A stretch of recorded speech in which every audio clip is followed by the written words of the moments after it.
All right, folks. This is Steve, the real progressive slash rogue scholar slash jack of all trades slash fill in dude here. And I'm going to talk to you guys about something I feel is, well, shit, I think it's pretty important. And that's this idea of contradictions. And, kind of we keep patting ourselves on the back. You know what I'm saying? We keep patting ourselves on the back. But honest to God, I don't see a whole lot of people willing to go that extra mile and place these things out there, first and foremost, to make a dent. So that leaves us with this really, really tough conundrum. On one hand, we'd all like our kids to inherit an earth that sustains life. We'd like that. I think. I'm guessing we want that. But if you're making me guess based on people's actions, I'd say nobody gives a flying fuck. If you're asking me to judge you by the shoes you wear, by the steps you take, by the walk you live, I would say we don't have anybody that gives a flying fuck whether we live. I would say it's empty rhetoric. I would say that the entire climate movement is largely filled with people that, quite frankly, I'm not sure whether or not they've got the same sensibilities here. You know what I'm saying? I'm not sure they've got the same sensibilities. I'm thinking that a lot of them are thinking that maybe there's other things more important than trying to organize and work together and make something happen. I'm thinking that. I don't know why I keep jumping back to this picture here, other than the fact that wowie, oh wowie, is that just a smack of truth, isn't it? Honest to God, it's a smack of truth. On one hand, we're complaining, and rightfully so. We're complaining that gas prices are so high. But on the other hand, we are all over here saying that we want a Green New Deal, but I don't see anyone willing to prioritize activism, prioritize organizing, prioritize doing the dirty work, and a Green New Deal. And it is not going to happen on its own. Folks, it's simply not going to happen on its own. And I want to show you something, just so we're all on the same page. I'm going to show you something, and it's going to gross you out a little bit. It's going to gross you out. I'm not going to lie. It's going to gross you out. It's going to gross you out simply because it's gross. But if you look over here at Mayo Pete, okay? Hungry babies, regrettably, look at this, no joke. Hungry babies, regrettably, are just the price of the free market. Free market, right? Says that in a capitalist economy, the government doesn't and shouldn't make baby formula. But around the world, even in the United States, the public sector has stepped in to correct market failures. See, unfortunately, here's the thing. Unfortunately, when we try to focus on, well, I recycle, I do this, I do that, I do the other. This is neoliberalism in your ear, not making you realize that there is a much bigger, serious problem at stake. Our military, huge environmental hazard.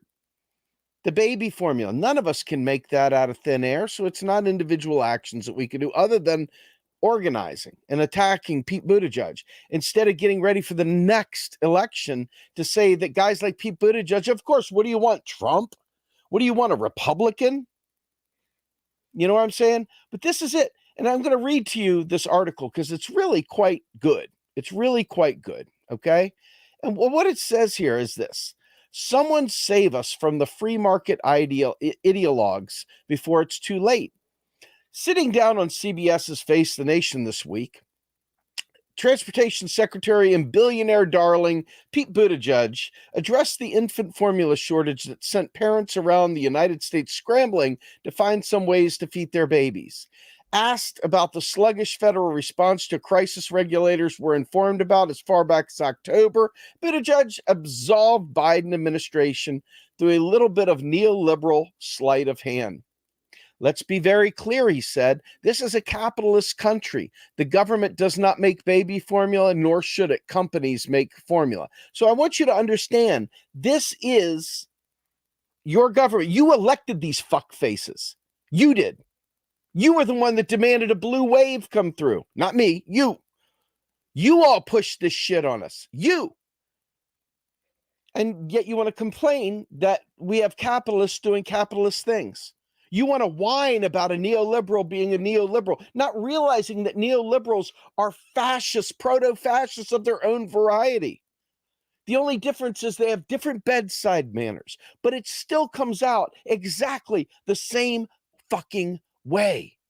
Exactly the same way. So it was the company that screwed up, Buttigieg insisted, and now it was the government's job to help get the contaminated plant that helped lead to the shortage back up and running quickly and safely. At heart, this is just a lazy bit of political ass covering. In reality, the Biden administration has a great deal of responsibility for what happened. Federal regulators took months to respond to the October whistleblower complaint about food safety issues at Abbott Laboratories plant in question, only for 2 babies to die and another to be hospitalized a couple months later. Nor did regulators act on Minnesota health officials' September warnings about a baby hospitalized after taking formula from the same plant. In fact, the Food and Drug Administration did a routine inspection of the plant that very month and concluded its issues weren't major. Now, I want you to understand something. Why does this matter? Why does this matter? Because parasites, evil people, told us that Biden was going to be the most progressive candidate since FDR. On one hand, we're saying we've got to get rid of neoliberalism. The neoliberalism creates fascists, that with this severe push for privatization, we can expect nothing but bad things to happen. That's one side. Then the next side, every loser under the sun. You've got to vote for Biden. Biden is the man. We've got to have Biden. Biden will be the most progressive candidate since FDR. It's going to be epic. It's going to be perfect. It's going to be wonderful. You got to do it. Of course, you got to vote for Biden. Now you've got this. Now you've got this. And this is such a small thing in the grand scheme of things. The fact is, the same problem we have with the gas prices have nothing to do. It's the same story. Private sector sells gasoline. Private sector sells gasoline. Private sector sells oil. The United States government doesn't sell oil. It's neoliberalism. Do you understand what I'm saying? But this is what creates fascists, because they see it and it doesn't work. And what was happening here in this article, specifically this article, is you're realizing that the regulators, the people that are supposed to do antitrust busting, eliminating monopolies like they did even with Judge Green and the Bell system, we don't break up big monopolies anymore because we don't have the regulators there to do it anymore. We have underfunded every single aspect of regulatory capabilities that we had. So it will always fail. So while Buttigieg in a capitalist environment is correct, the federal government should not in any way, shape, or form create things because it's a capitalist economy, right? That's straight out of Buttigieg's mouth. TRS stands for the Rogue Scholar. The Rogue Scholar. Here, let me give you a banner so you can see it. There you go. There it is. The Rogue Scholar. Anyway, back to this whole thing here. We're going to show this article some more, but I want you to understand that under a capitalist country, under a capitalist system, the federal government is not going to create baby formula. You're thinking about a publicly owned corporation in a socialist environment, which, hey man, sign me up yesterday. It's Sunday, so 5 times today, sign me up. But you're not going to get any of that in a capitalist environment. And you're not going to get it when you elect neoliberals. When you all double down and triple down and quadruple down on preventing the fall of the Democratic Party over the fear of Tiny Hand Donnie, who, for all the evil Donnie Tiny Hands did, one thing he did that you all don't give him credit for, and that was united the left and the centrists. Okay? You had people that had a common enemy that we could fight against. You don't have that anymore. Most of the people that told you they would push Biden to the left or pull Biden to the left or whatever are at brunch. They're at vacation.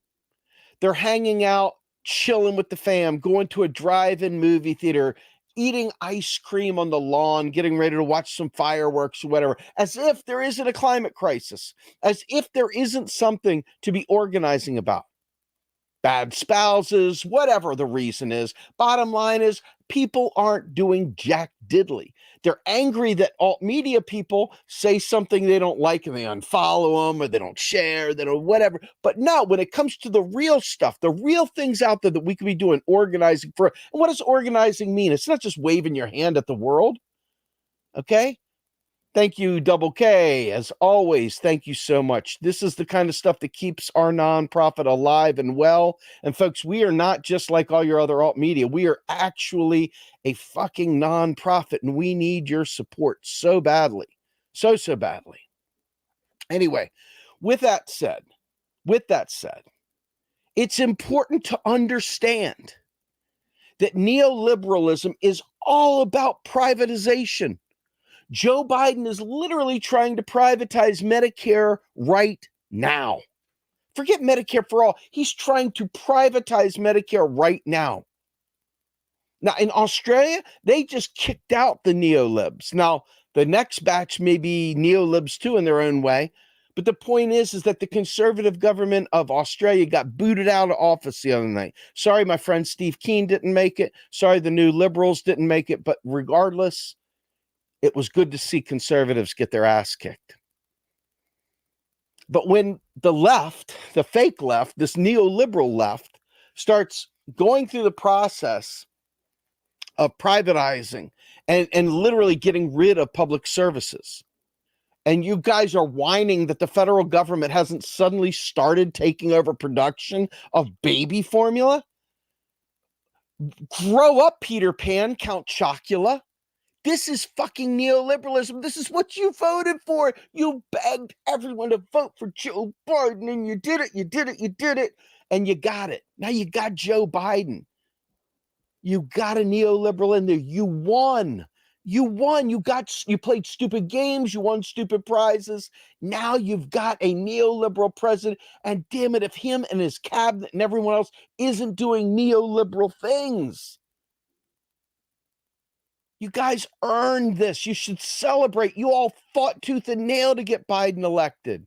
You should be patting yourselves on the back. This is the contradiction. You want government baby formula, but yet you vote for neoliberals. What kind of worthlessness is that? What kind of fucking stupidity? What contradiction? What a dialectic fucking disaster that is. You can't make it up. So it's like, it was only in January that the FDA inspectors actually went to the plant in response to the complaint. And since Abbott shuttered the plant a month later and recalled its products, making the shortage worse, the administration hasn't exactly acted with urgency. Fancy that. A government run by neoliberals doesn't feel it's important to intercede within the private sector, within the business world. They don't want to jump in and interfere with the free hand of the market. The market's spoken. Babies don't need to eat. The market's spoken, right?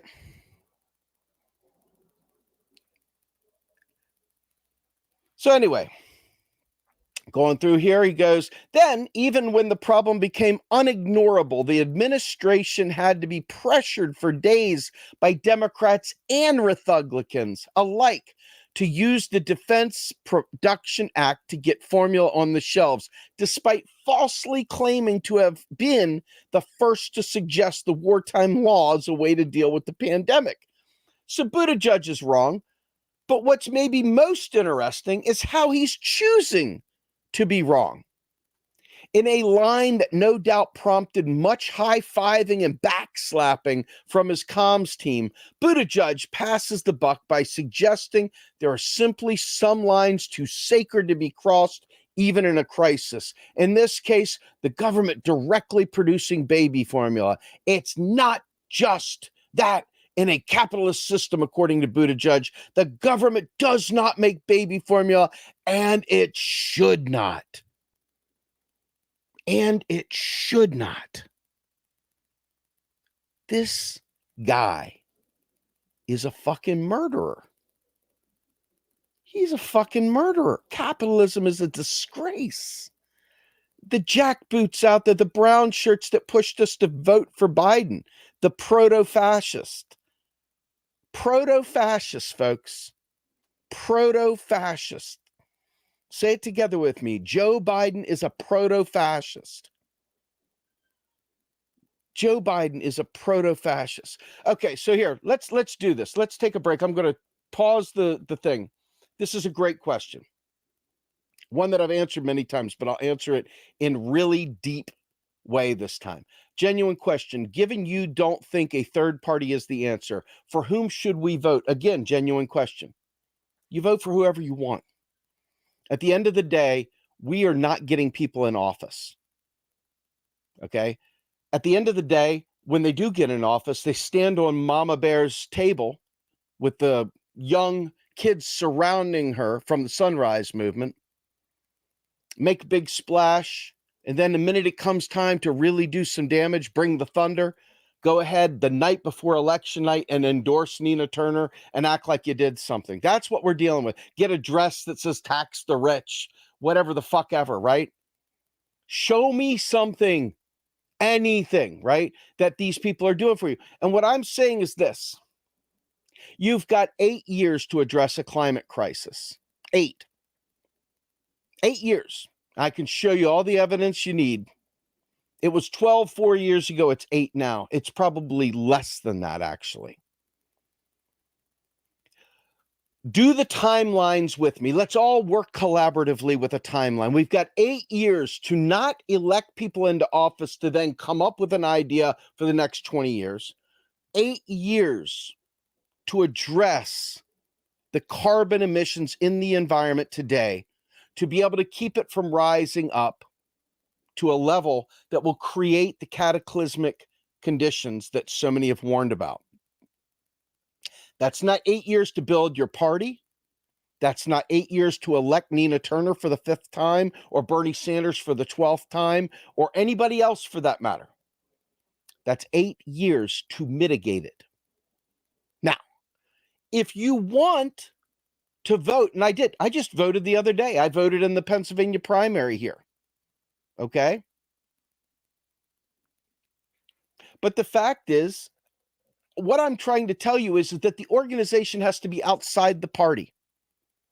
Third parties, their goal is power hungry inside the party. You've got all the infighting that goes on with trying to build a third party. You've got all the fucking opportunism where they just spend all their time trying to snipe at the other two parties, which is easy, low-hanging fruit for losers, okay? Easy, low-hanging fruit for losers. The Democrats, the Republicans, the Democrats, the Republicans. And they call that winning. The fact of the matter is that we need to be building institutions outside of the party, us together, collaboratively working now to make demands. Part of that would be us getting in the streets, locking arms and blocking traffic, preventing them from just blowing us off, being willing to get arrested to make the point. Okay? To not just roll in and go along to get along and vote for the lesser evil and slap yourself on the back and call it a win. The idea is 8 years. Look, do I think 15 years ago creating a third party might have been pretty cool? Sure. 100th party, 20 millionth party, fine, no problem. But at the end of the day, you can see there is a very way cool for school contingent of people out there who are saying flat out, I won't vote for anyone but a third party. Okay. I tried to run for office with the Green Party. They don't give you any funding at all. Zero. You are on your own. And if you work, you have to go across your state if you're running for Senate. How the hell are you going to do that? They give you no funding. They give you no nothing. That's an established. The Green Party has been around now for 30, 40 years. Okay? And they still can't give you funding to run a campaign. They still can't give you a team of people to phone bank for you. We don't have time to get the celebrations for reaching 5% of the vote. And that's what the Green Party has been striving for years, just to get 5% of the vote. They're not even looking to win. They're just looking for 5%, and they can't get it. And then every single municipality and state government is run by either Democrats or Republicans. So in the state of Pennsylvania, this past election, they petitioned and successfully blocked the Green Party from even being on the ballot. From even being on the ballot. Now, you go knock yourself out. Build your 50th party. I don't care. As for me and my house, I'm looking at this practically and I'm saying we the people will get co-opted by whatever party we dick around with. There'll always be some sad sack son of a bitch that misleads us, misguides us, takes us down a rabbit hole. I was part of the Progressive Independent Party in the beginning, one of the very first people that tried to get the PIP group in the door back before Bernie capitulated the first round. Then I supported Jill Stein after Bernie capitulated. I didn't go for Hillary Clinton. I'm not a loser. Then the next thing after that, I got involved with Movement for a People's Party and the Progressive Independent Party, this convergence that we were trying to do. And there was a convergence conference. The Green Party wasn't willing to lay down their arms. They felt like everyone should quit and join the Green Party. So they said, no, we're not going to contribute. Then Socialist Alternative was up there. You're like, yeah, they're only kind of localized. They're not really. Nope, they didn't want to do it either. They were going to retain their own colors as well. And then you looked at the Justice Party, same exact thing. Each group wanted to maintain their little piece of turf. Their little piece of turf. Can you dig it? Right? The little piece of turf. Right? They wanted their little piece of turf. They couldn't even agree to lay down arms to run a single candidate in an area. This is your level of discourse for third-party politics. And then everybody's sleeping with each other behind the scenes. Everybody's fighting with each other behind the scenes. Everybody's kicking each other off of their leadership team behind the scenes. And there's your third-party movement, folks, in a nutshell. I've sweat. I've bled through it. I've dealt with all the kind of bullshit that comes with it. No, thank you. It doesn't mean that I don't support third parties. It means that I know for a fact that to get past all the worthless special snowflake shit that has to take place to get through that we're going to be dead. 8 years. You got to be a project manager with me. That's what I do for a living, in case you wondered. I am a project manager, and I live on timelines. I look at dependencies. I look at all the inputs and outputs, and I think to myself, how do we solve this problem? It's a risk. No, it's an issue. It's gone from risk to issue, and it's gone from being a high risk with low impact to a high risk and high impact, and it's become an issue because it's now happening. So you got 8 years. What do? Most people I'm seeing, let me just say for the record, let's look at the banner for today's show. Most people are out there chasing headlines, clickbait on social media, yucking it up with their homies, okay? But they're not actually out there doing the stuff. Why? Because they are caught up and steeped in bullshit. Like, as long as they can shout at the devil, shout at the devil, whatever, right? As long as they can shout, they're good, man. They've done their part. But the minute you ask them to do something to help out, oh, I couldn't possibly. I'm too busy. You know, I've got bingo on Tuesday nights, and the wife and I are going to binge watch some Netflix on Thursday nights. I know there's a meeting, but we're going to watch television that night. And then on the weekend, we're going to go get some ice cream, and we're going to go to the lake. And somewhere in there, I'll be a revolutionary. Somewhere it'll matter. Oh, shit. You mean 8 years? God damn. How, this is what we're dealing with. Now, you can tell me I'm wrong, but you've got to understand. Here, look, good comment, good. Thank you for the buckage, but that comment is right on the money. Look, I'm going to tell you something, and I'm going to get back to this article, okay? You've got to say what my problem statement is. What am I solving for? What exactly is it that I'm solving for? And I got to tell you for real, Bill Mitchell calls the average person, the Green Party, and a neoliberal on bicycles because they don't understand economics, okay? And so all of us think that if I just ride a bicycle, if I just do this, or if I go, yeah, I love it. There you go. We got Buffy and Biff's. Yes. Thank you. Yes. Oh my God, the fucking narcissism is out of this world. Yes. But you got all of this insanity going on. People can't be bothered. They cannot be bothered to learn. And you've got to define your problem statement. What is it we're trying to solve? This is part of the problem with Occupy Wall Street. You got to define the problem. Once you define the problem, now you get to define the scope of what you're going to do to address the problem. Then you've got to get people in leadership to be able to work through that, to be able to organize around that. And then you've got to lay out the deliverables, the things you think you're going to achieve, so you can assign them to people so they don't get magically done. How many people do you know don't even know how to use a goddamn spreadsheet, much less set up a meeting in Microsoft Outlook or Google anything? I'm not joking. And how many people will look around and expect someone else to do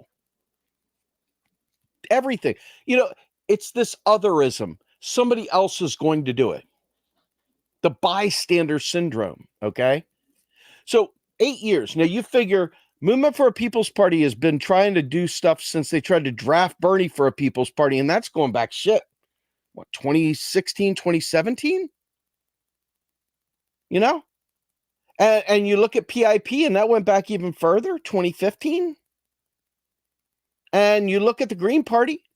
Tell me, at what point in time is the Green Party going to stop pushing people away and embrace people in that maybe don't have their special panache for how they say things, their coded language?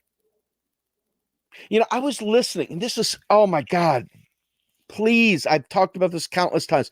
Please read Michael Parenti's book, Black Shirts and Reds. Please read Michael Parenti's book, Black Shirts and Reds. And let me tell you what he does. He explains to lefties why they ain't making progress. He talks about your special coded language. You've got all these special coded ways of saying things, navel gazing and things like that. Saying things in a way that doesn't encourage new people into the fold, doesn't explain things in a way that they can hear you. And so the left twiddles around in its own little spaces off to the sides. instead of speaking the common man's tongue, the common woman's tongue, the tongue of desperation. Instead they try, let's talk about the means of production. Let's talk about surplus value. Well, all these things are important to understand. Production, who owns it, blah, blah, blah. The fact is, you already know you're being screwed. Your life is being sucked away. You don't need to hear more that you're living it. What you need to know is that there is an alternative. And that means we got to teach each other. We got to talk in a language that we each understand. If we get so esoteric, I know a lot of guys that are really fucking smart. And they never use the fuck word like I do. Fuck, okay? I'm a fuck kind of guy, okay? But they wouldn't use it because they would talk about some big word. And I'm not going to use any words because there's some words that specific groups use that if I use them, they'll immediately know he's talking about us, and I know damn well he's talking about us. But the fact is, there's groups out there that like to use terms to make themselves feel a little bit more intelligent. Okay. And we have got to get to where we're bringing everyone to the table. People that don't have a clue, that won't read, that won't organize, that won't do any of that. We got to bring them in. And we got to teach them that capital is crushing us. But more importantly, though, we got to show them what's going on with the economy and the environment together so they can see what it is that we're fighting for, what we're fighting against. And we got to make it so that they understand it. And you're not going to get that if every 5 minutes you're worried about, well, we got to find a candidate in Lafayette, and we got to find a candidate in Columbia. We got to find a candidate in Santa Monica, and we got to find a candidate in Seattle, and we got to find a candidate in Wisconsin. We got to find a candidate, and then we got to roll up, and we got to campaign for this. Oh my God, we got to deal with all the naysayers about that candidate, and then we got to build relationships. Think about every time you try to get a candidate elected, you've got to know the ropes to know, and the ropes you got to bring people in, and people don't show up to elections. They don't. But you let the inner circle of the Democratic Party, like James Clyburn, sit there and scream, Nina Turner in Ohio, let's go. They ran there to fight and beat down Nina Turner and threw all their efforts in for Shontel Brown. That's what you're dealing with. And the problem is that right there is your primary.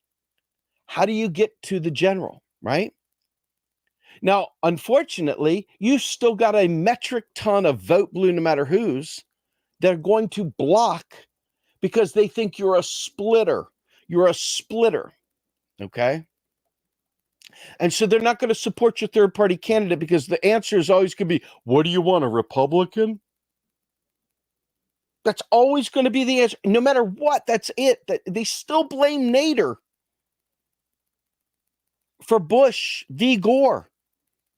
Not all the Pumas. Okay, not all the fucking, Democrats that voted Republican. Not any of that. They point at Gore. Nader. This is it. We got 8 years. We got 8 years. 8 years. So I want to show you this. Let's get back to this article here. Governments around the world, and even in the United States, are today and have been in the past engaged in production in a vast array of different industries, sometimes competing with the private sector. In other cases, as monopoly producers. Even in capitalist societies, there has been a widely held principle that certain things are so critical to the functioning of life and the economy, they shouldn't be left to the whims of unaccountable private actors looking to get rich at any cost, but be put under some kind of democratic control and their revenues allowed to be recycled for the common good. An obvious and perennial case is healthcare, where countries that have state-dominated insurance systems, Medicare for all, in other words, have far, far better health outcomes than the privatized corporate-controlled system in the United States. The richest country in the world, I despise that, because that's not, we create our currency out of thin air. It's really about productive capacity, right? Anyway, neither here nor there. And in those countries where the state also owns and operates the bulk of health sector itself as a monopoly, those superior health outcomes are delivered at an especially low cost. The idea that the government should not be providing health care simply because this is capitalism, damn it, has long been a talking point in the United States. But in the past, it was at least mainly confined to spokespeople for corporations and the right. And one, they've tried to throw at virtually every other initiative meant to protect Americans' economic security that we don't find remotely controversial today. But healthcare is just one example. Look at Sweden, where even after decades of neoliberal pressures, the government is still directly involved in producing and managing everything from pharmaceuticals, banking, and logistics to housing, forestry, and telecommunications. Even alcohol sales in airports. It's a similar story across the rest of Scandinavia, all wealthy and also capitalist countries that have far higher standards of living and happiness than the United States. It was the same in my home country of New Zealand, where government once upon a time, in the words of the Center for Public Impact, owned much of the economic infrastructure in the country, from banks and telecommunications to forest power plants and other industrial entities. Its corporatization and subsequent sell-off of many of those assets happened to coincide with soaring inequality, long-running cost pressures on working households. This cost of living crisis has gotten so bad now, a government agency recently suggested creating a state-owned supermarket chain to inject some actual competition into the grocery duopoly. The free market has created an idea rejected by the country's current liberal government and a host of commentators for reasons not much more sophisticated than Buttigieg. It's not their role to do that, said one. Coming from someone who prides himself on dogma-free pragmatism on every other question, it's noteworthy that as soon as the subject turns to the purity of capitalism, Buttigieg smoothly morphs into a rigid ideologue.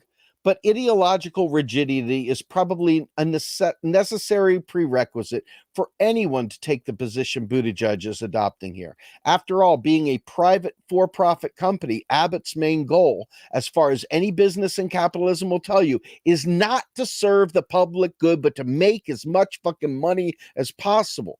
So rather than spending the money on tending to equipment that was badly in need of repair, they spent hundreds of millions of dollars on stock buybacks to enrich themselves instead. Then they deceived inspectors and falsified records to hide the serious issues going on in their plant and keep the gravy train running. Issues that workers in turn were too scared to blow the whistle on because they feared retaliation. Incidentally, if they had the kinds of worker protections that the unionized federal workforce enjoys, maybe the crisis would have been nipped in the bud. But heaven forbid the government should make stuff.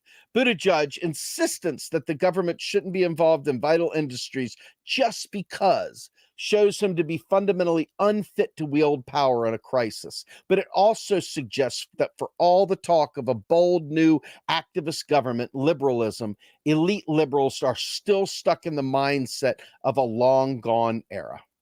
And that's the end. That's the fucking end. Folks, this is the deal. Think about a Green New Deal and what that means. What does a Green New Deal mean? If you're Elizabeth Warren and all the other neoliberals, it means another market opportunity. It means another opportunity for markets to make money. Think about the marijuana industry right now. How many poor black and brown people went to jail for selling a dime bag?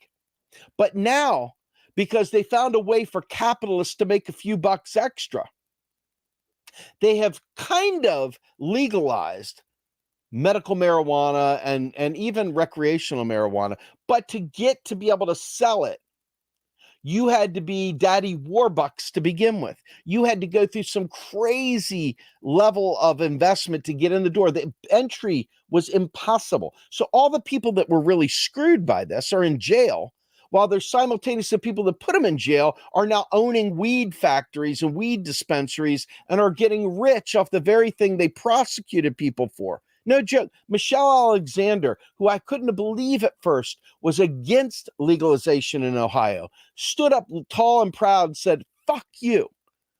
Fuck you. You are not going to go ahead and privatize the medical marijuana industry while so many black and brown people still languish behind bars over something as simple and menial as selling a dime bag or having weed on them or a joint on them. Their entire lives are screwed as a result of this. So ultimately, the rules that make up private sector or the rules that make up public sector are very different. And depending upon what the edict from the management team is, okay, and whether or not there's actual teeth to enhance and enforce rules and regulations, you're going to get FUBAR, government or private. But see, the thing is, we have auditory groups out there, groups that are supposed to regulate. They're all extremely underfunded, understaffed. I want you to understand something else. Just in the state of Pennsylvania alone, kids with autism require a bunch of different pieces of help. They require somebody that can be an intercessor in classrooms for them, to be on their behalf, to be their advocate. They need people that will work with them on speech therapy, on all kinds of tactile kind of sensory help, integration with people, learning how to handle disappointment, learning how to understand how to interact. And there's nobody there. They're not able to find people to do it because they're paying them pennies on the dollar. They're paying them pennies on the dollar. Okay? We're talking about everything that matters to us is underfunded. The only thing not underfunded is the military. And what do they use the military for? The military is not there to protect us. The military is there to go around and clear markets around the world. But that's what they fund. So as I'm looking at you all, and I'm looking at myself as well, I'm telling you right now, I'm not asking you to suddenly recycle more. I'm not telling you to put your money where your mouth is and ride a bicycle to work. All that stuff, if you want to do it, I'm sure it will help in some way. It may be more of a mental thing that it helps.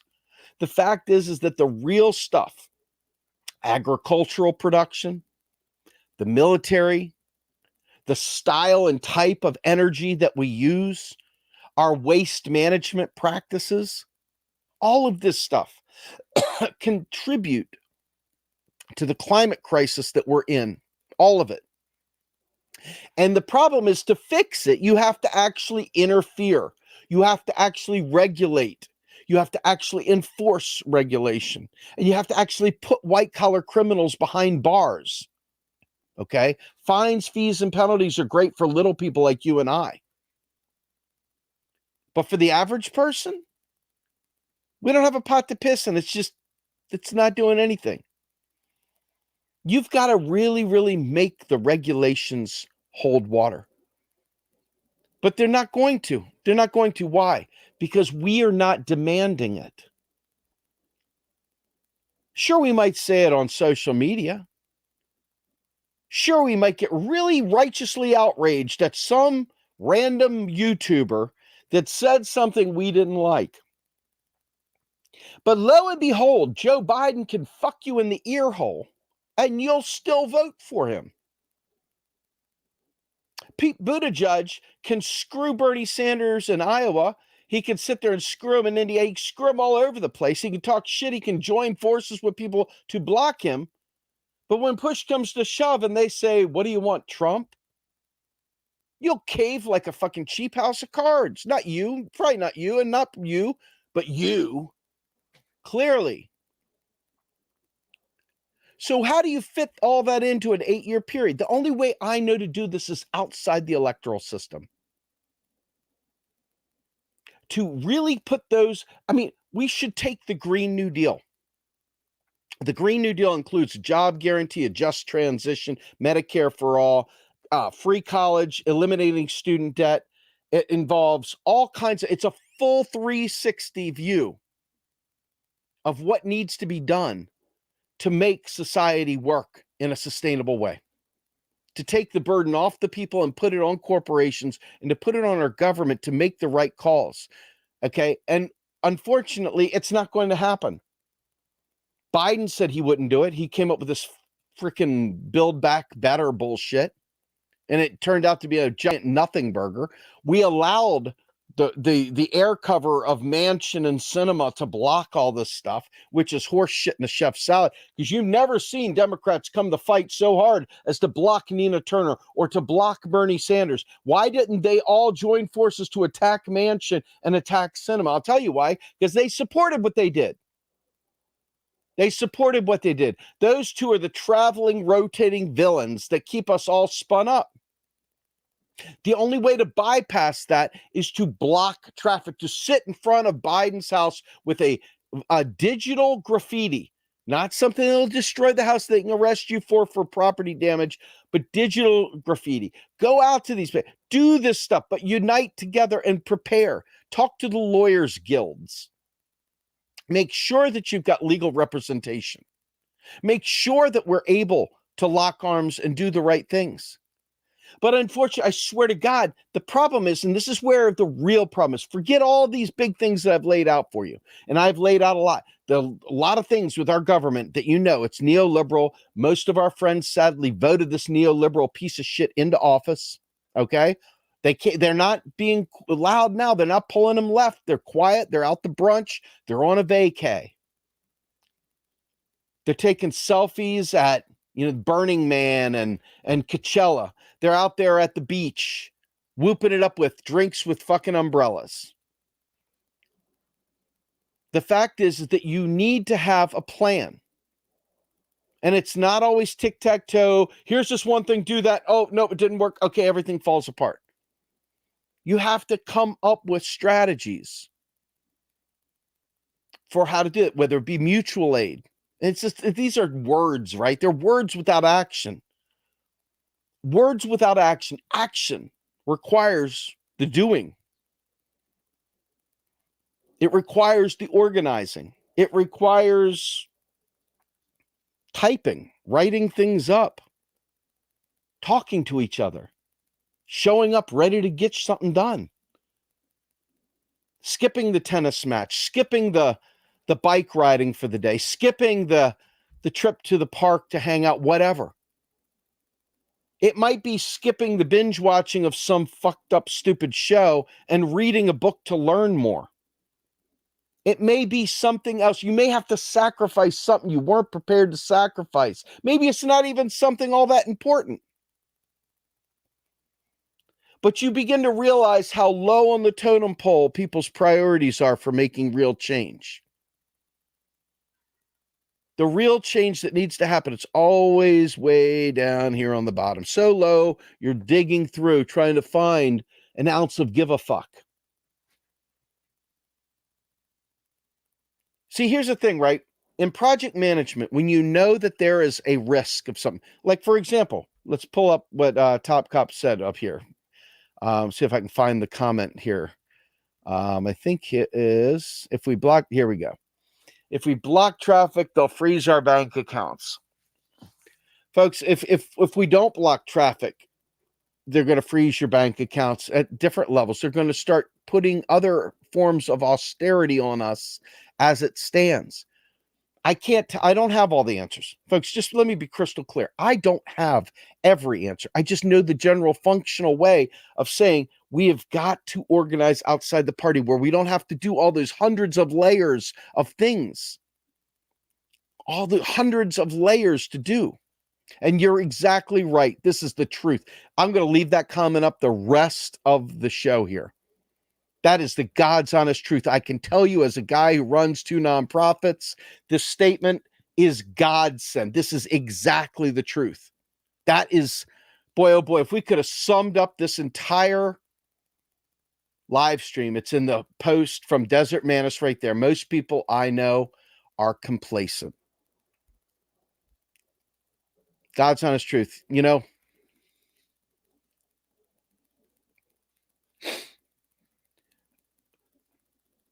I've gotten to the point where I'm just trying anything to spark this understanding of 8 years.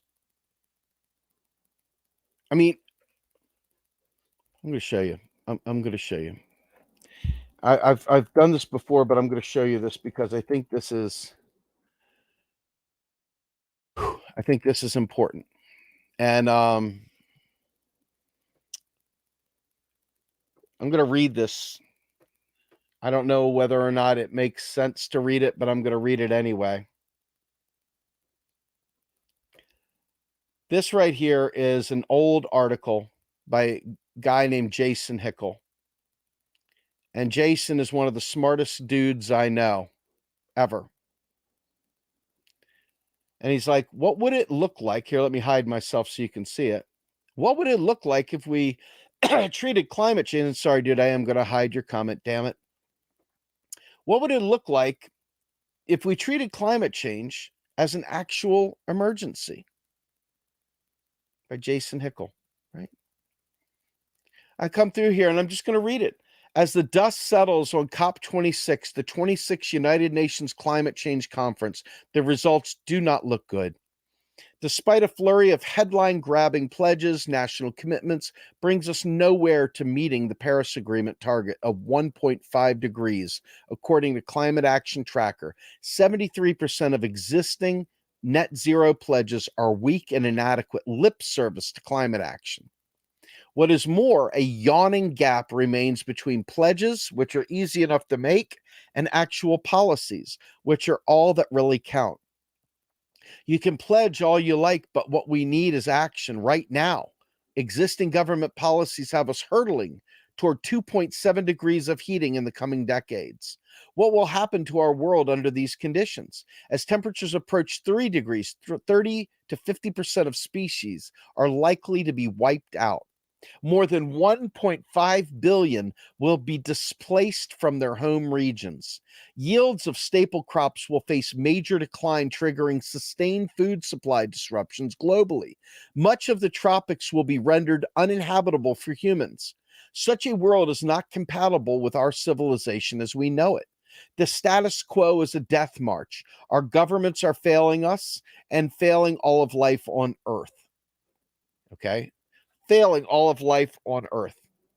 All this makes it worth asking, what would it look like if we treated climate crisis like an actual emergency? What would it take to keep global heating to no more than 1.5 degrees?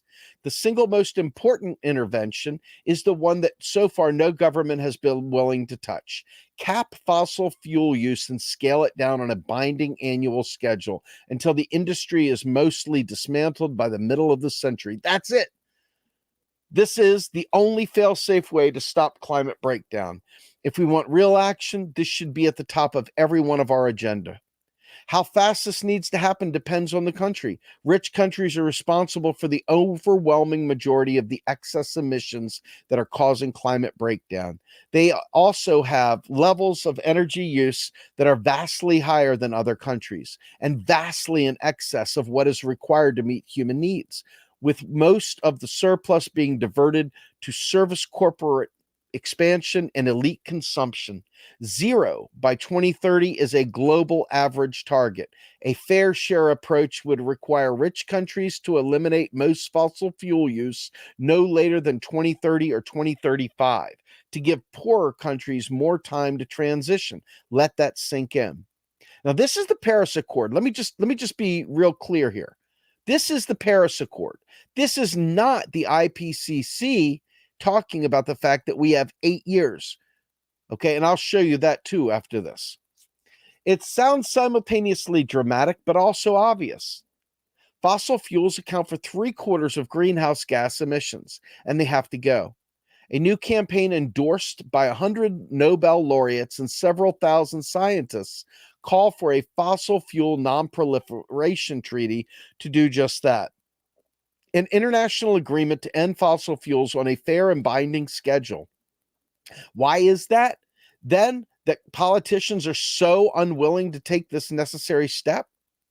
Part of it is they're too cowardly to face down the fossil fuel companies and their army of lobbyists who fight tooth and nail to prevent even the most moderate threats to their profits. And part of it is because they've bought into the narrative peddled hard by billionaires and others who have an interest in maintaining the status quo, including the fossil fuel companies themselves, that technology will be developed to suck enough carbon out of the atmosphere such that we can keep burning fossil fuels for the rest of the century. This is the fudge behind net zero promises. Of course, carbon removal will have to play a role, but scientists have warned repeatedly that it is unfeasible at scale and highly risky. If for whatever reason it fails, we will be locked into a high temperature trajectory from which it will be impossible to escape. The tricky part is that once we accept this reality, we have to face up to the fact that scaling down fossil fuels fast enough to avoid catastrophe means fundamentally changing the economy. And I mean fundamentally. Think about it. Imagine next year we cut fossil fuel use by 10%, and the following year we cut it another 10%, and so on the next year and the next. Even if we throw everything we have at building our renewable energy capacity and improving energy efficiency, which we must do as a matter of urgency, there's no way we can cover the full gap. The truth is that rich countries are going to have to get by with less energy, a lot less. How can we possibly manage such a scenario? Well, in the existing economy, it would be sheer chaos. The price of energy would skyrocket. People would be unable to afford essential goods. Businesses would collapse. Unemployment will rise. Capitalism, which depends on perpetual growth just to stay afloat, is structurally incapable of sustaining such a transition. And let's get past this. Fortunately, there is another way. It is possible to keep global heating under 1.5 degrees, but it requires that we shift into emergency mode. And it requires us to be honest with ourselves about the reality that has to change. No fairy tales. First, we have to nationalize the fossil fuel industry and the energy companies, bringing them under public control, just like any other essential service or utility. This will allow us to wind down fossil fuel production and use in line with science-based schedules without having to constantly fight fossil fuel companies and capital and their propaganda. It also allows us to protect against price chaos and ration energy to where it is needed most to keep essential services going. At the same time, we need to scale down less necessary parts of the economy in order to reduce excess energy demand. SUVs, private jets, commercial air travel, industrial beef, fast fashion, advertising, planned obsolescence, the military industrial complex, and so on. We need to focus the economy on what is required for human well-being and ecological stability rather than on the corporate profits and elite consumption. Second, we need to protect the people by establishing a firm social foundation, a social guarantee. We need to guarantee universal public health care, housing, education, transport, water, and energy, and internet so that everyone has access to the resources they need to live well. And as unnecessary industrial production slows down, we need to shorten the working week to share necessary labor more evenly and introduce a climate job guarantee to ensure that everyone has access to a decent livelihood with basic income for those who cannot work or choose not to. We can talk about that. This is the bread and butter of a just transition. How do you pay for a social guarantee? Any government that has monetary sovereignty can fund it by issuing national currency. Folks, bam, Jason Hickel, folks, that's MMT right there. Why do we not have our alt media talking about this? I mean, folks, I'm involved in a lot of alt media. Why is this not everybody's language? Literally everyone's language right there. Why is everyone not saying this 24/7 by 365? Why is anyone pushing back? Why does anyone ever have something stupid to say in return? Why in the world are they given adult status? Why are they allowed to have an opinion? It's fucking moronic. How do you pay for a social guarantee? Any government that has monetary sovereignty can fund it by issuing the national currency. Think of quantitative easing, but this time for people on the planet. This is true for all high-income countries, although the EU countries, it would have to be done in a coordinated fashion. The crucial thing is that to prevent any risk of inflation, we also have to reduce the purchasing power of the rich. And that brings us to the next point. Third, we need to tax the rich out of existence. As Thomas Piketty has pointed out, cutting the purchasing power of the rich is the single most powerful way to reduce excess energy use and emissions. This may sound radical, but think about it. It is irrational and dangerous to continue supporting an over-consuming class in the middle of a climate emergency. We cannot allow them to appropriate energy so vastly beyond what anyone could reasonably need.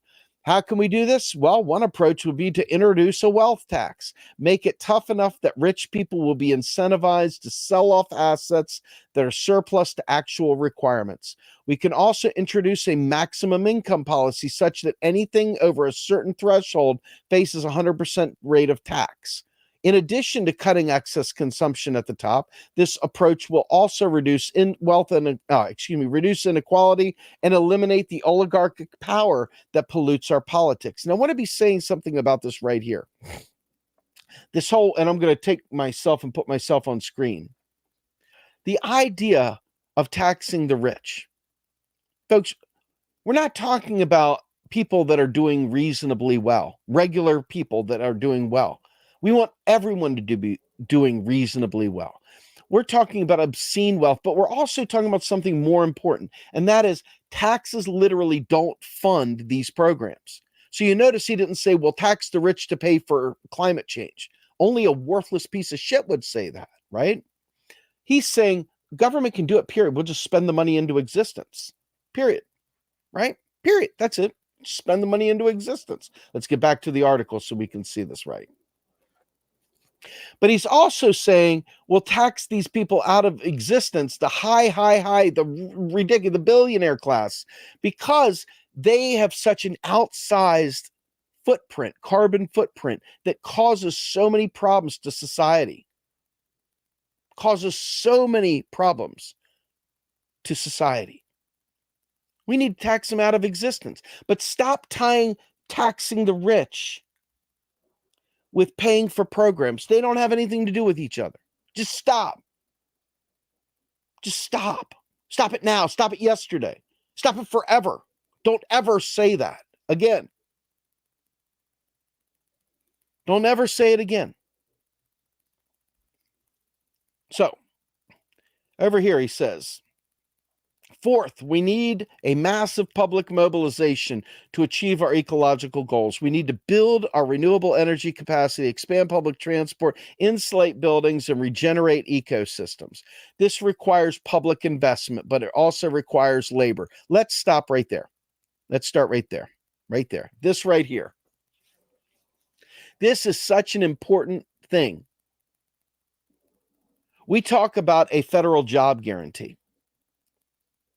A federal job guarantee can be used to mobilize everyone. Okay? To build our renewable energy capacity. Folks, we can afford to pay for any kind of professional level worker, engineer, the best of the best of the best, sir, to address this problem. To expand public transport, insulate buildings, and regenerate ecosystems. Get this, here it is. Here's the punchline. This requires public investment, but it also requires labor. There's a lot of work to do, and it won't happen on its own. This is where the climate job guarantee comes in. Now, I'm going to disagree with Jason here a little bit, because money is just money. We create it out of thin air. So if it's a program to hire people to make green energy happen, these are pros, these are experts, these are people that are not entry-level people. The guarantee of the job guarantee is intended to set the baseline. So there is no more, free labor, basically, with people getting shit wages and then some loser offering a UBI to subsidize a shit wage. Okay? We can hire those people at the correct wage, at a wage that gets the best of the best in there to do this work. The government can outprice the private sector instantly, can render it obsolete by paying them what needs to be paying. Literally. Okay? So I want you to understand why this is important. Sometimes I hear from individuals, and mind you, I support reparations. I support global reparations for the global South, who has been used and abused by the global North forever. I also support reparations for ADOS, for people that were descendants of slaves. Okay? I support reparations across the board. The fact of the matter is that those reparations aren't going to do you jack shit of good if literally the environment collapses around you. Okay? We can walk and chew gum at the same time. And I'm going to. Because see, if you don't understand how the economy works, if you don't understand that the government, regardless of the worthless libertarians that tell you otherwise, if you don't understand the government is the creator of the currency, it's a law. The unit of account, the law, is the US dollar. We can spend as much money as we need to fix climate change, period. And that we can tax the bejesus out of any of the gougers. Will we do it? Well, we won't do it by voting our way there. You're not going to get that done by voting. You may get there by making enough of a scene publicly, by being a persistent single trick, taking the Green New Deal language and all the necessary programs and making those our call to arms. We don't need to debate about a million other things. That's your debate. That's the demands. That's the demands. And if we do that, we don't have to sit there and roll dice and wonder what we're going to do. We already have a platform by which we can unite around. Okay? We already have a platform by which we can unite. Then it becomes an issue of tactics. What are the tactics we can use to bring that unity to making a difference, to making an impact, to organize, not just door knocking phone bank for your local fucking candidate. Jesus Christ, how boring and how useless. We need to be organizing collaboratively together to make demands that can't be, oh, well, you got to understand, they're a candidate. They're a candidate. They've got to get elected. So they can't tell the truth up there. They've got to mitigate what they say. They might not be pure enough for you. They might not be whatever. And you get all the explainerisms and all the other shit. The fact is that we've got this tiny window to fix it. Politics be damned. Party politics be damned. You know, all that be damned. All that be damned. So let's get back to this.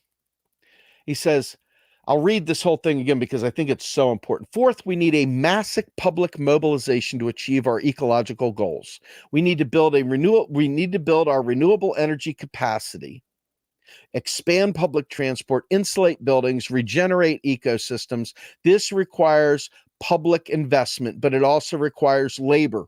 Nobody's going to be unemployed during this, folks. You ain't got to worry about that. Okay, there's going to be full employment, and it's going to be filled to the brim with high quality jobs. And there's no reason that we got to pay the bargain basement. We can pay people better than a stipend. We can give them a living wage and then some so they can thrive. But the fact is, there's a lot of work to do, and it won't happen on its own. This is where the climate guarantee comes in. The job guarantee will ensure that anyone who wants to train to participate in the most important collective projects of our generation, doing dignified, socially necessary work with a living wage. Job guarantee, folks. Job guarantee. Mobilization, the proper shit, the real shit. Okay? Finally, we need a strong commitment to climate reparations. Rich countries have colonized the atmosphere for their own enrichment, while inflicting the majority of the costs onto the global South. This is an act of theft of the atmospheric commons on which we all rely, and it needs to be repaired. We need to support our sisters and brothers in the South who already bear the overwhelming brunt of catastrophe that they have done little to create. This should include a policy of debt cancellation so poor countries are no longer forced to devote their limited resources to servicing the demands of big banks and can instead focus on meeting people's needs, and renewable technologies should be transferred for free to countries that cannot easily afford them, patent waivers if needed, to facilitate the fastest possible energy transition globally. I'm going to take a second to talk about that. I've talked at length about the IMF, the International Monetary Fund. Okay. And by the way, this is something I want to address right here. I'm not letting this go away. Can't help with the activism while poor as fuck. And they're not wrong. Dre, you're not wrong. What you're wrong about, where you are wrong, is this. A proper socialist would understand how important mutual aid is right now. A proper socialist would understand how important it is that an injury to one is an injury to all. This is good old labor understandings here. These are all things that our forerunners have taught us in spades. We must create these parallel systems to ensure that activists can thrive and survive during direct action. That includes working with lawyers to make sure that people that are arrested are actually taken care of, that their civil disobedience is not used to squash them. This is all to ensure that we, the people. Oh, I see I'm missing something here, folks. I'm so sorry. I'm going to look in here and see if I can find it. It's too depressing. We have no power, especially those of us, no social security. Yeah. I mean, folks, listen, I want you to understand. I'm so glad that this stuff is talking about it in here, but I want you to understand something. Our government creates money every time it spends. Anything, anytime we don't have the money to do something, it's a lie. And so your being in a suffering position is intentional. It's a political choice by neoliberal pieces of shit to squash and destroy regular people. Because like Buttigieg says, we don't need the government to do it because it's a capitalist country. We shouldn't do it. The government shouldn't be involved in these things. It should be the private sector. And this is what happened to every time somebody hit the button for Biden, they empowered neoliberalism. You may have said, I'm voting against Trump, and that's a fair thing because Trump was a madman. Okay. But the fact is that Biden, dude's a sundowner. Dude's fucking shit up left and right. Okay. And he got Kamala Harris as his VP. And they're busy shooting progressives down everywhere they go to run for office. And even those progressives that get by end up being co-opted once they're in the door. They don't play politics the right way and they don't get shit done. Okay? They don't get shit done. So you tell me how we go forward without it being us on the outside, without us working collaboratively together. That's the only way forward, folks, which sadly will require a lot of egos to be put to bed, which will sadly require a lot of people to think a little differently. I can't stand clickbait on social media.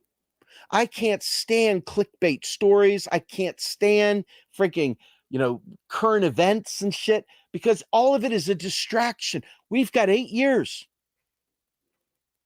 And not 8 years to elect a third party or to build another party or anything, but to literally get the ball in motion to mitigating the climate.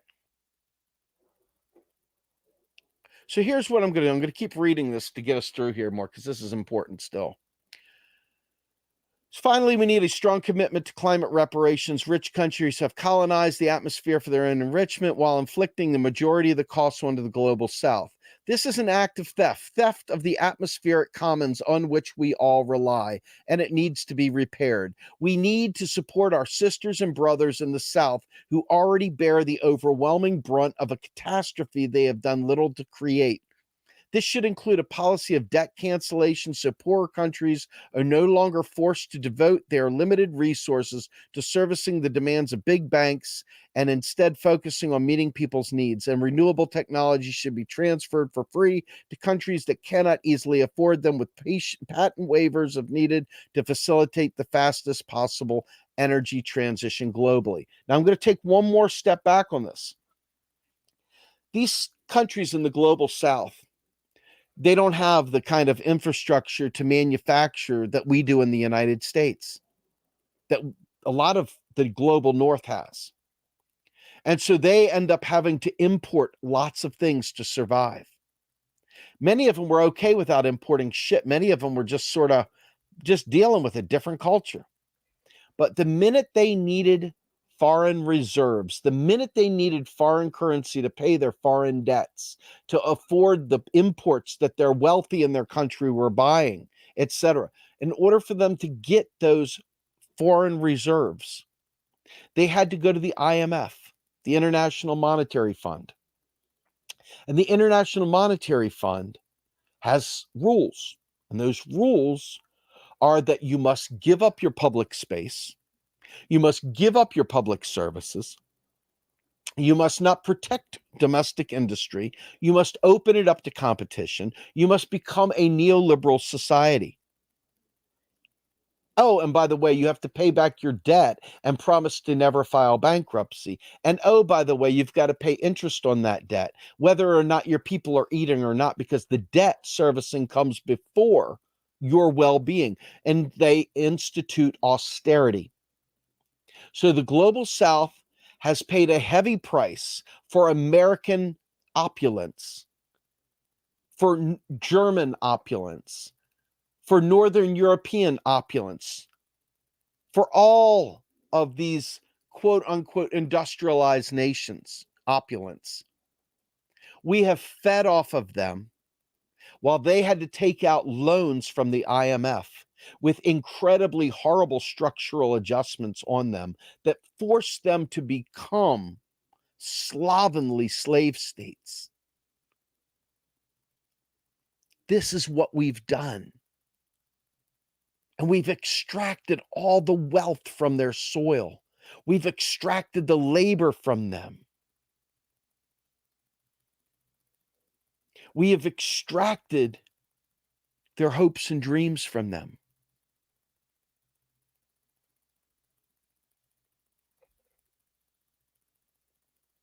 Yeah, we owe them some reparations. And this includes Africa, folks. I want you to know it includes Africa, it includes South America, it includes so many people, so many countries. And so I want you to think about something else too. What are patent laws for, right? Patent laws are to protect intellectual private property. Private property, once again, folks. Private fucking property. I don't care if your country is going to die of this disease we let loose in some laboratory. We are going to withhold the drugs from you because you can't afford to pay the drug. Oh, you're going to go to the IMF and get a loan? Oh, okay. Well, now it's okay. Now we'll give you the patent because, after all, you're a slave to us now. Who cares? Who cares? You see what I'm saying?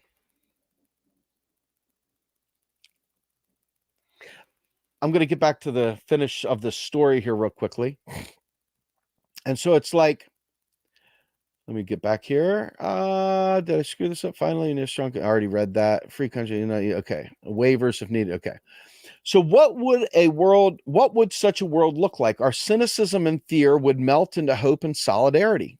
Sounds good to me.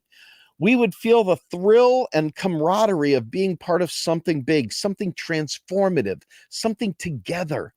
There would be a lot less needless commodity production and a lot fewer bullshit jobs. Our society would be more equal and poverty would be a thing of the past. Our economy would be organized around human needs and resilience rather than around endless capital accumulation. And most importantly, emissions would fall rapidly year after year in a dramatic break from a failure of past several decades, our planet will begin to heal. It's unlikely, however, that any government will be willing to take the necessary steps alone for fear of disadvantage. A few progressive countries might, and doing this would light the path ahead, but ultimately we need coordinated action, which is why the Fossil Fuel Non-Proliferation Treaty is so important. We know that the only way governments will get rid of nuclear weapons is for everyone to agree to do it together. So too with fossil fuels. Oh, hold on real quick. We've got a thing. We should have done what Bernie said, show up by the millions outside McConnell's window. It's so effing hard when you're poor. You're damn right it is. And that's why we need mutual aid. That's exactly why we need mutual aid. You're exactly right.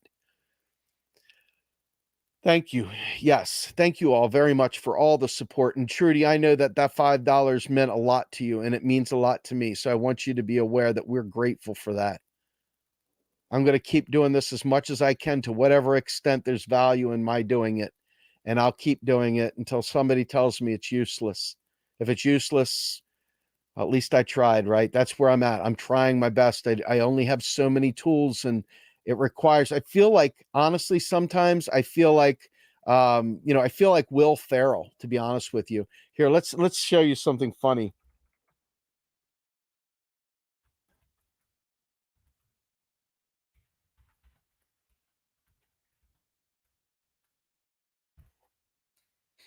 This right here, my friends, is me. I swear it's me. It's me all the way. It looks like me. It's shaped like me. It's 100% me. This is it. This is me all the way. I'm begging people to follow me, and everybody's looking at me like I'm insane. They don't want me to do it. They don't want me to speak. They would like me to shut up. It's like, get off me, man. Get off me, man. You fat old white guy. Get off me. Get the heck out of here. And so there I go. I'm trying to get everybody to go solve the climate crisis. I'm running through the crowd nude, and everybody's laughing at me like, what the hell, man? What the hell is this cat doing? Thank God for Snoop to play the soundtrack of my life. But there I am, getting everybody to run with me. Come on, everybody. Come on. And I look worse than Will Ferrell, if that's possible. But that's me trying to get you guys to come with me to fight climate crisis, and that's me making a fool of myself, begging and pleading and kicking and screaming. And then here's probably what it would look like when Melanie comes up behind me, wondering what in the Sam Hill I'm doing. I mean, my goodness, what in the world is Grumbine doing right now? Is Grumbine actually doing anything useful, or is Grumbine just a buffoon? Because obviously somebody is streaking through the quad, and it's like, what the hell is he doing? And here come the bougie ladies, the ladies that are living La Vida Loco, going and having their avocado toast and their mimosas and doing life the way that only the elite can do when you wear a fur and you're living life La Vida Loca. That's me running, and that's them saying, what the fuck are you doing? And there I am trying to pay my amends, trying to make it so that you don't hate me. But what can I say? I mean, that's me. You know what I'm saying? That's me right there. That's me 100%. Get in the damn car. Get in the car. Oh, there's nobody behind me. There's absolutely not a soul running with me. Everybody's doing it right now. Okay. And here I go. They don't show my butt going into the car. Damn it. Damn it, man. Damn it. But that is me. Do you get it? That's me.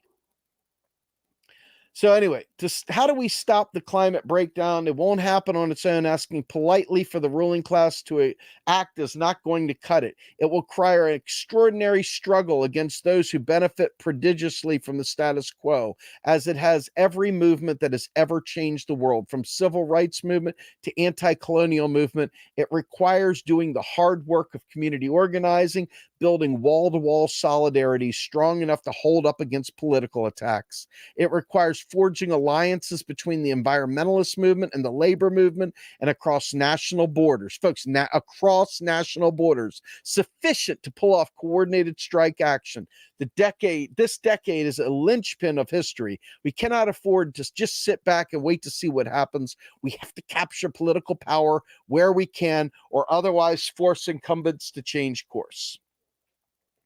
And that's it. That's it. That, my friends, is from a guy named Jason Hickel. And just fantastic right there. Fantastic. But this is what I'm talking about. This is what I'm talking about today, right now. World Health Assembly votes to overthrow country's sovereignty today through pandemic treaty, and there's no U.S. Senate vote since it amends an existing treaty. Oh, noes. I don't think I really listen too much to that stuff right now. Right now, what I'm focused on is building solidarity to force climate action. That's it.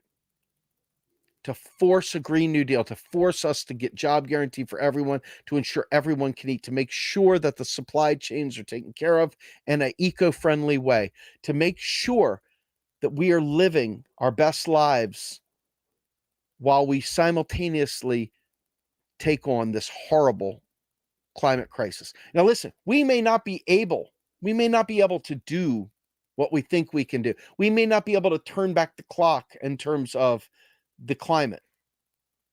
But what we can do is prepare to mitigate the largest problems. Folks, once the climate crisis really kicks in and there are climate refugees moving from country A to country B, and those groups over here are Hindu and these groups over here are Muslim, and they're going to clash like crazy, and then war comes out, and then all of a sudden you got the next worthless Clive and Bundy blocking up a river so that they can have a dam, so they can build their own waterway and screw the people downriver from having water. Yes, this is the libertarian hellscape that we are. Yes, Scott, bingo, man, we are going streaking. Hank the tank, right? Anyway, I just want to make sure that you all understand that from my vantage point, this is it. Ask me how we're going to organize. I'm going to say when people decide they're willing to do work, when people decide if they can sit on social media dicking around, they can sit on their computer dicking around, helping put together plans, helping edit videos to get the word out, helping do sound, helping learn new things, helping teach one another the truth, talking to one another, getting the word out, building local organizing and getting together collectively. That's the best I've got. That's literally the best I got. I wish I could give you more than that. But the fact is, the minute you start putting all your hopes and dreams in electoral politics, they sweep it out from under you because the party platform has to take into consideration the profit margins of all the investor grade pieces of shit with their freaking crypto this and crypto that and all the other things that go with it. I mean, think about how many of your friends stopped talking about a Green New Deal and are now out there peddling all the information about their investment portfolio. Check out Ethereum, man. Hey, man, Dogecoin to the moon, all the other shit. This is what activism has slipped away. This is the kind of neo-maxi losers and dweeby shit that has been taken over. Instead of activism, we're now becoming investors. This is what happened to the deadheads, too.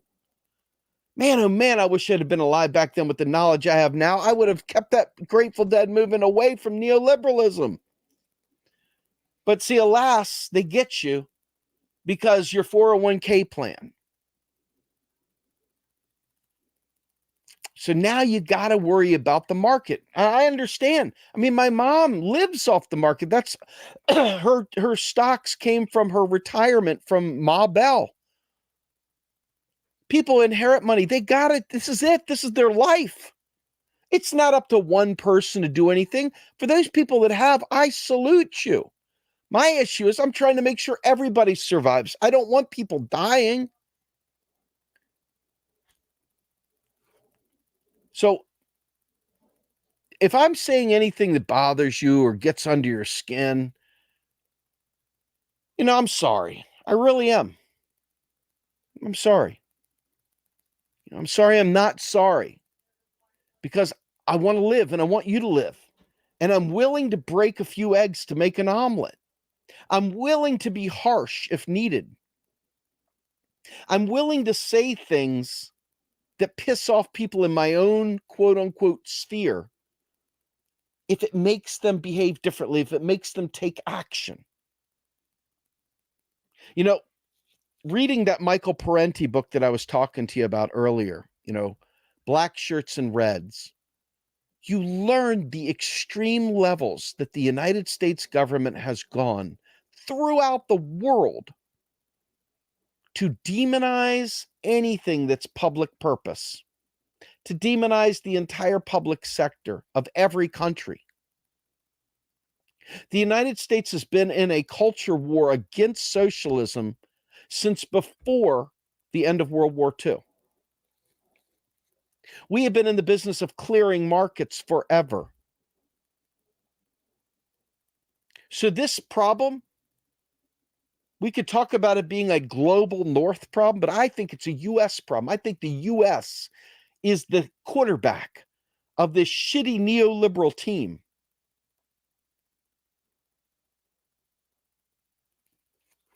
And until we take action, we have enjoyed the opulence. Even for those of us who are poor, we've enjoyed the opulence of the United States culture compared to the rest of the world.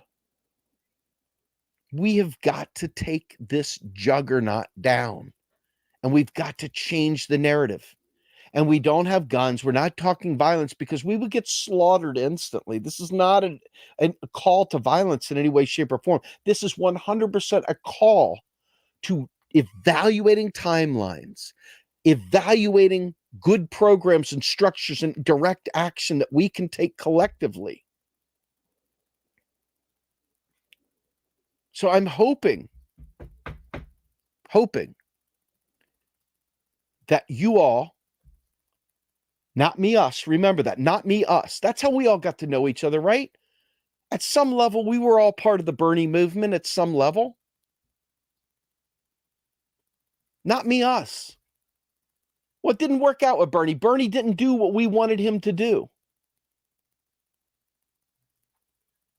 So it's up to us, we the people, to not get caught up in sidebar issues like masking. Get a fucking life. The environment burns up while you're spending countless hours yelling at other parents at your school system about their desire to protect their children and wearing a mask. Get the fuck over yourself. This is about the environment, literally, that's going to bring death to way more than that mask inconvenience did. So fight the right fight. And learn that we are not after regular people that have a savings account or a 401k or stocks. We are going after the big moneyed interest that prevents us from surviving. And that, my friends, is the story. Now, I know I'm no Luke Parcher. I'm about double his age, probably double his weight too. Missing quite a bit of the black hair. I think I've gone fully gray now in my beard. Some way. And my son's coming in to say hello to me. Isn't that kind of them? But in any event, I hope you all enjoyed this. It wasn't really for enjoyment. It really is for movement building. I hope you all find the information I'm presenting to be valuable. If you do, please like this video. Please share this video. And please subscribe to the channel. Please help us get more out there, because my goal, I'm the accidental podcaster. I never wanted to do this. This was never my goal. But I feel like I would be the most irresponsible son of a bitch to stop. So I'm hoping that there's value. And if there's value, if it's worth doing, I'm asking you to help me grow this channel. We've got a little over 13,000, and we've got 130,000 stranded people on Facebook that won't let us get to our audience. We did not take YouTube as seriously as we should have, and we're paying a heavy price for it. 130,000 subscribers on Facebook that we can't get to because they fucking algorithms have killed it. But over here, we got 13,000. Let's get it to 15,000, folks. And we got a couple hundred monthly donors. We need to get more monthly donors, not because we're greedy bastards, but because we need the funds to be able to take the type of direct action that we're hoping to be able to do, to be able to teach more, to be able to build the types of things we need to help enable this. I wish it were free. I do everything I can for free. I give 100 hours a week of my own time to this. So I'm hoping somewhere in the middle there, you guys see the value and can contribute whatever it is, $1, $5, $10. And for those who have more, $100, whatever. We need it. We've got lots of volunteers and lots of stuff that we want to do. Lots of bridge building, lots of hopeful education, because it's going to require an educated group of activists to be able to kind of do the things that we want to do. So with that, I am Steve Grumbine with the Rogue Scholar, and I'm hoping you guys enjoyed it, like I said, and I am...